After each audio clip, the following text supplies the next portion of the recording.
अभी हम लोगों ने जो डिस्कस करने हैं कुछ मेन पॉइंट्स हुए हैं मरमर के अंदर से, ठीक है। बिल्कुल बेसिक से लेके मुकम्मल तौर पर मरमर को हम लोग डिस्कस करेंगे। तो सबसे पहले फिर ये बताओ कि अगर किसी बंदे के अंदर माइट्रल वाल्व का कोई मरमर आप सुनोगे तो उसकी जो लोकेशन है जहाँ पर आप ऑस्कल्टेट करते हो वो क्या होती है? मिड क्लैविकुलर लाइन जो है वो 5th इंटरकोस्टल स्पेस के ऊपर आप क्या ये देखते होते हैं। अच्छा, ट्राइकस्पिड वाल्व का जो मरमर होगा वो किस जगह पे हम ऑस्कल्टेट करेंगे?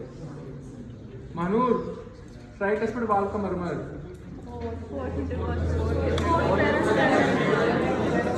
4th intercostal space parasternal line के ऊपर। अच्छा जर्निश, जो आप लोगों का एओर्टिक वाल्व का जो मरमर होगा वो किस जगह पे आप ऑस्कल्टेट कर सकते हैं? एओर्टिक वाल्व का जो मरमर होगा किस जगह आप ऑस्कल्टेट करेंगे? Second intercostal space right side या लेफ्ट साइड पे? राइट साइड पे। अच्छा बच्चे, जो एओर्टिक रिगर्जिटेशन का मरमर होता है वो आप किस जगह ऑस्कल्टेट करते हैं? वो लेफ्ट साइड पे सेकंड इंटरकोस्टल स्पेस से बिल्कुल थोड़ा सा नीचे। उसके बाद जो मरमर होता है, फॉर एग्जांपल आपके पास जिसको हम कहते हैं ट्राइकस्पिड का मरमर, वो आपका 4th इंटरकोस्टल स्पेस के ऊपर होगा। पल्मोनरी वाल्व का जो मरमर होगा वो आप किस जगह पे ऑस्कल्टेट करेंगे? लेफ्ट सेकंड इंटरकोस्टल स्पेस के ऊपर आप ऑस्कल्टेट करते हैं, ठीक है। अच्छा, अगर फॉर एग्जांपल हमारे पास कोई ऐसा पेशेंट आता है जिसमें हम इजेक्शन सिस्टोलिक मरमर देखते हैं, तो इजेक्शन सिस्टोलिक मरमर आप किस कंडीशन के अंदर देख सकते हैं? एओर्टिक स्टेनोसिस के अंदर हम क्या देखते हैं? इजेक्शन सिस्टोलिक मरमर देखते होते हैं। अच्छा, अगर फॉर एग्जांपल इस तरह आता है कि आपके पास कोई बच्चा है जिसके अंदर कोई जेनेटिक डिजीज है, कंजाइटल डिजीज है, तो उसके अंदर वो कहते हैं कि इजेक्शन सिस्टोलिक मरमर है, तो अरविंद कौन सी ऐसी कंजाइटल डिजीज होगी जिसके अंदर हम इजेक्शन सिस्टोलिक मरमर देख सकते हैं?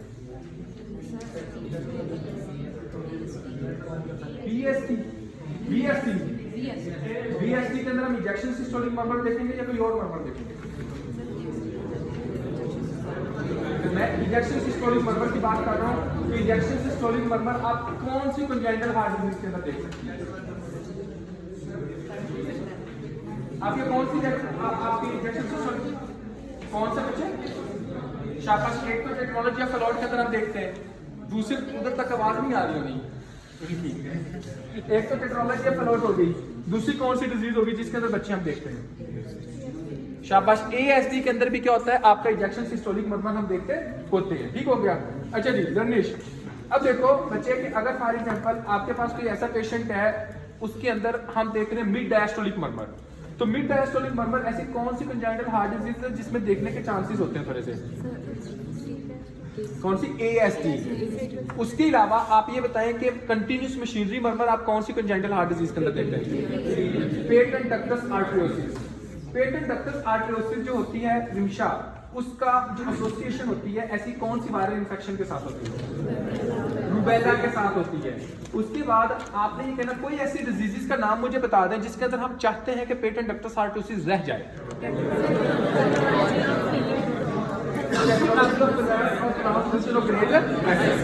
अच्छा बच्चे, अच्छा आप लोग बताएं कि फॉर एग्जांपल कि एक तरह का अगर हमारे पास कोई भी ऐसा पेशेंट आता है जिस पेशेंट के अंदर आप होलोसिस्टोलिक मरमर देख रहे हो, होलोसिस्टोलिक मरमर हम किस कंडीशन में देख सकते हैं?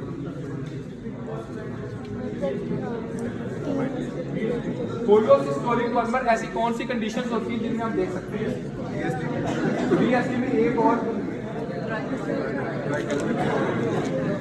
यार एक मिनट चुप हो जाओ। ट्राइकस्पिड रिगर्जिटेशन और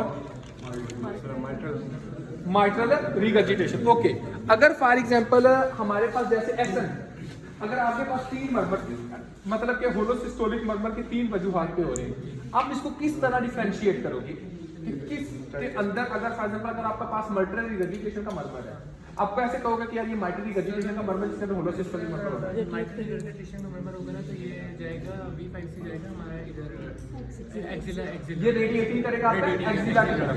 अच्छा, ऐसा कौन सा मरमर होगा जो कि होलोसिस्टोलिक मरमर तो है और इंस्पायरेशन के ऊपर हमें लाउड सुनाई देगा?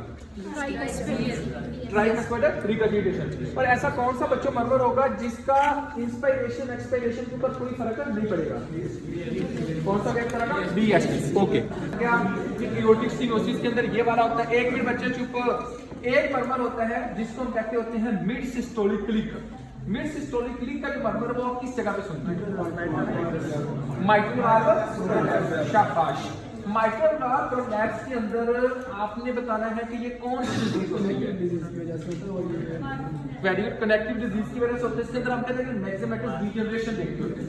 ऐसी कोई कंजेनिटल डिजीज होती है जो कि जनाब आप किसके साथ एसोसिएट कर सकती है? मार्फन सिंड्रोम की क्या होती है इसके साथ एसोसिएशन होती है।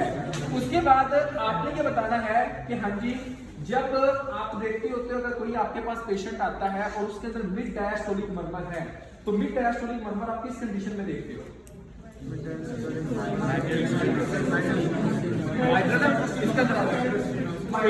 इसके अंदर हमसे देखते हैं मिड डायस्टोलिक मरमर देखते होते हैं।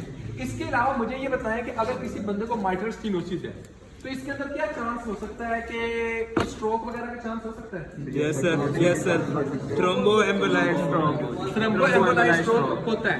और इसकी वजह से अगर फॉर एग्जांपल माइट्रल स्टेनोसिस रहे तो आपकी एक डिजीज होती है, उस डिजीज को हम कहते हैं क्या? Atrial fibrillation. और थ्रोम्बोएम्बोलिक स्ट्रोक के अंदर जो ड्रग ऑफ चॉइस होती है इंट्रावेनस हेपारिन होती है, ये आपने कहना है। उसके बाद बच्चों आपने मुझे ये बताना है कि फॉर एग्जांपल हमारे पास अगर कोई पेशेंट आता है और उस पेशेंट के अंदर हम ये देखते हैं कि एओर्टिक रिगर्जिटेशन वाले बंदे के अंदर आप कौन सा मरमर देखते हो? कौन सा मरमर देखोगे? इसके अंदर जो वाइट पल्स प्रेशर होगा उसके ऊपर कोई फर्क पड़ेगा? क्या होगा? वाइट पल्स प्रेशर क्या होगा? क्यों इंक्रीज होगा? नहीं, वाइट पल्स प्रेशर है क्या? सिस्टोलिक से डायस्टोलिक को मैनेज करेंगे तो क्या होगा? वो पल्स प्रेशर होता है, ठीक है। तो इसके अंदर जो पल्स प्रेशर होगा वो क्या होगा? ज्यादा होगा। क्यों? ज्यादा हो जाएगा। सिस्टोलिक ब्लड प्रेशर इस पेशेंट के अंदर ज्यादा होता है इसके बैलेंस होने की वजह से, ठीक हो गया। उसके बाद मुझे आप लोगों ने ये बताना है कि अगर फॉर एग्जांपल आपके अंदर ये पूछा जाए कि कौन सी कंजेनिटल एनोमली है मोस्ट कॉमन देखी जाती है बच्चों के अंदर, वो कौन सी होती है? बच्चों के अंदर अवर कौन सी कंजेनिटल हार्ट डिजीज होती है जो देखी जाती है? अपर और वेंट्रिकुलर सेप्टल डिफेक्ट देखी जाती है। ऐसी कौन सी कंजेनिटल हार्ट डिजीज होती है जो न्यूबॉर्न के अंदर देखी जाती है? ऐसी कौन सी कंजेनिटल हार्ट डिजीज होती है जो कि चिल्ड्रन के अंदर देखी जाती है? साइनोटिक। तो ये आप लोगों के मेन मरमर्स के पॉइंट होते हैं बच्चों, जिससे हमें पता होना चाहिए कि ये मरमर्स है क्या, ये सारी की सारी कंडीशंस क्या होती है, ठीक है।